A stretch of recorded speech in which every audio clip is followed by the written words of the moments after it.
Après avoir fait une assignation en début de semaine devant le tribunal de grande instance de Nanterre pour contester la succession de leur père, le testament de Johnny Hallyday les déshériterait totalement, même si d'importantes donations avaient été faites par le passé. Laura Smith et David Hallyday ont intenté une nouvelle action en justice face à Laetitia Hallyday.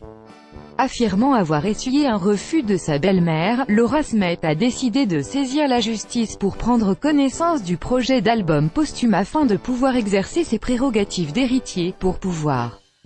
confirmer le respect de l'intégrité artistique de l'entier contenu de cet album dont la presse a annoncé qu'il aurait été récemment terminé, a confirmé l'un de leurs représentants, Maître Emmanuel Ravanas. Avec son frère, qui est co-demandeur dans la procédure, l'actrice de 34 ans a saisi en référé, c'est-à-dire en urgence, le président du TGI de Nanterre, afin de se voir autorisé à prendre des mesures conservatoires et notamment de se voir communiquer sous 48h le projet d'album. Laura Smith ne sait que très peu de choses de l'album de son père. Les enfants de Johnny ont également demandé le gel des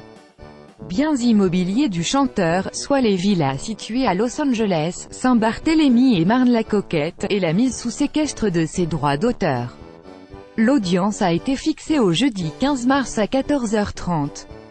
Principalement préoccupée par la défense de l'œuvre de son père, la fille de Nathalie Baye affirme que Laetitia Smith lui a sèchement opposé une fin de non-recevoir à sa demande de communication amiable, s'inscrivant dans le cadre de relations familiales normales, de ce projet d'album finalisé dont elle ne sait que très peu de choses.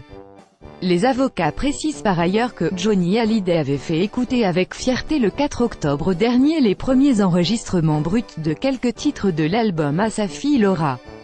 Mort le 6 décembre 2017 après une courageuse bataille contre le cancer, le taulier a travaillé une grande partie de l'année à ce 51e album studio, inachevé, pour lequel une dizaine de chansons ont été enregistrées, notamment dans un studio de Los Angeles. Ses complices et collaborateurs, ces musiciens américains, pour la plupart, et Maxime Nucci étaient à ses côtés tout au long du processus et ont participé à la fin de l'enregistrement. Plus précisément aux dernières touches de cet album qui était terminé fin novembre, avant le décès du chanteur, aux côtés de Laetitia Hallyday, Bertrand Lamblot et Sébastien Ferrand, manager du rocker.